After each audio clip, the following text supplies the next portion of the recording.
Bonjour et bienvenue sur la chaîne de papier et de rêve. Je suis Ursula et aujourd'hui je vais peindre avec vous un hara. Ma photo d'inspiration a été prise aux eaux de Lille en France il y a quelques années. C'est une visite que j'avais particulièrement appréciée et je voulais donc reproduire ce hara pour toute la générosité de ses couleurs.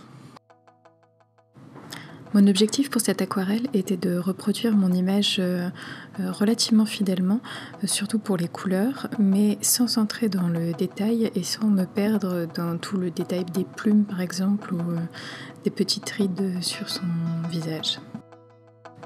Et donc pour éviter de rentrer trop dans les détails, j'ai essayé de garder le plus longtemps possible ce gros pinceau plat pour me forcer à faire des zones de couleurs plus importantes et vraiment éviter de me perdre dans les détails. J'ai donc commencé à poser les premières couleurs pour bien identifier les zones, donc du bleu pour le ciel, du vert pour l'arrière-plan des buissons derrière lui et du rouge donc pour le plumage de l'oiseau. Et pour m'aider à éviter les détails, j'ai essayé de penser un peu plus de manière abstraite. Alors oui, au final, mon image n'est pas du tout abstraite, mais j'ai essayé de réfléchir en termes de forme, de couleur, plutôt que de dire ça c'est la tête, ça c'est une aile, ça c'est la queue. Et d'une certaine manière, ça m'a aidé à poser mes formes plus précisément que si j'avais vraiment voulu reproduire l'oiseau en lui-même. Et j'ai changé mon pinceau pour un pinceau rond plutôt que le pinceau plat, mais toujours en gardant une taille assez importante pour éviter donc les détails. Et sur la tête du perroquet, j'ai posé une couche d'or de quinacridone. En la posant, je me suis dit que c'était peut-être une erreur, mais en fait ça donne une teinte très chaude au rouge que j'ai posé par-dessus, et ça réchauffe réellement l'image et ça lui apporte un petit plus. Et au niveau de la composition, apporter une teinte chaude à un certain endroit attire le regard et donc ça va en faire le centre d'intérêt.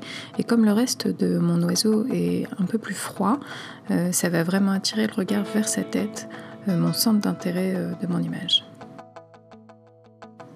Comme vous l'avez sûrement vu au cours des dernières vidéos, je suis dans une période où j'aime tester comment récupérer de la couleur, effacer des parties que j'ai déjà peintes. Et c'est donc ce que je suis en train de faire en ce moment. J'ai commencé par appliquer de l'eau que j'ai absorbée avec mon pinceau. Et j'ai aussi utilisé une éponge pour absorber encore plus de couleur et récupérer au maximum le blanc du papier. Alors au final, je suis très contente du résultat. Ça se passe super bien avec l'éponge. Ça permet de mouiller le papier et de récupérer les pigments en même temps. Mais par contre, il faut faire très attention à la force avec laquelle on appuie l'éponge sur le papier, car ça peut abîmer légèrement la surface du papier. Et du coup, lorsqu'on va appliquer des couleurs par-dessus, ça ne sera plus aussi net que si le papier était intact.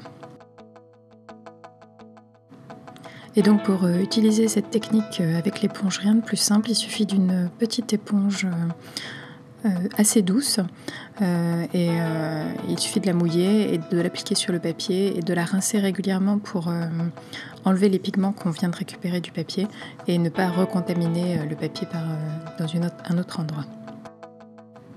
Et donc le fait de retirer cette zone de couleur m'a permis d'ajouter un élément que j'avais légèrement oublié dans ma composition, qui est donc la corde sur laquelle se tenait mon oiseau.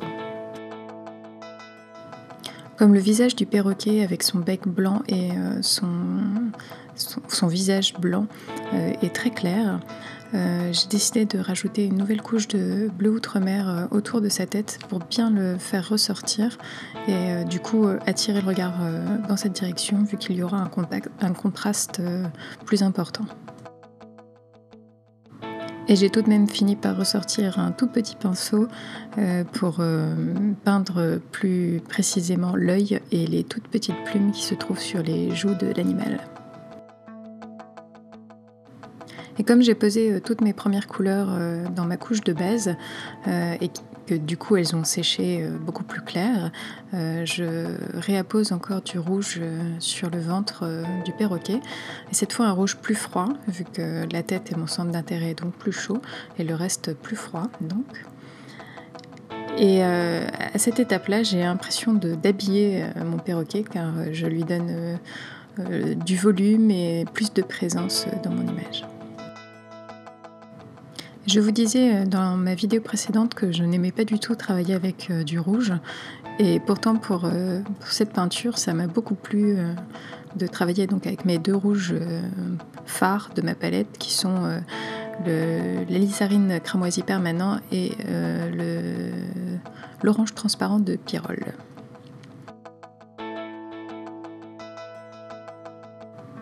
Et faisons donc un point sur le matériel que j'ai utilisé. Mon premier gros pinceau est l'Escoda Versatile numéro 12. J'ai ensuite utilisé un Escoda Reserva numéro 6 pour les petits détails. Et mon sceptre gold tout au début, donc un pinceau plat. Et une éponge naturelle pour gommer en quelque sorte l'aquarelle. Alors j'ai utilisé énormément de couleurs sur cette image et je ne vous ferai pas la liste là dans la vidéo, mais par contre vous pouvez toute la retrouver dans la partie description en dessous de la vidéo.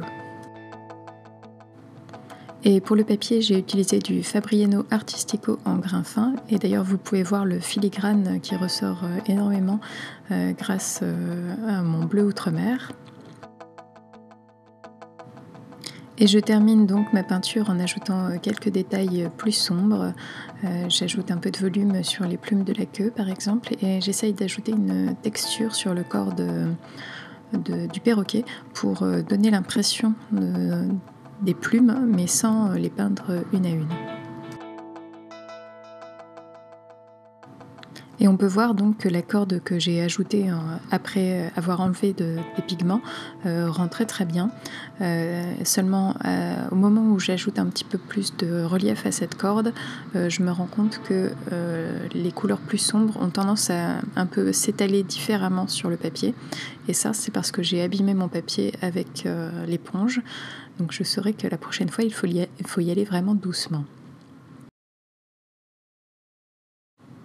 Et au final, j'aime beaucoup cette image. Je la trouve plus relaxe que ce que je fais d'habitude.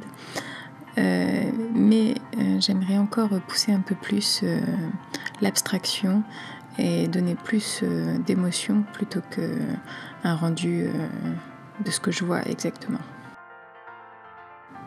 Et j'ai eu beaucoup de plaisir à peindre cette image et au final, c'est ce qu'il y a de plus important. Merci d'avoir regardé cette vidéo jusqu'au bout, j'espère qu'elle vous a plu. N'hésitez pas à laisser vos commentaires et retrouver tout le matériel utilisé dans la barre de description. À bientôt!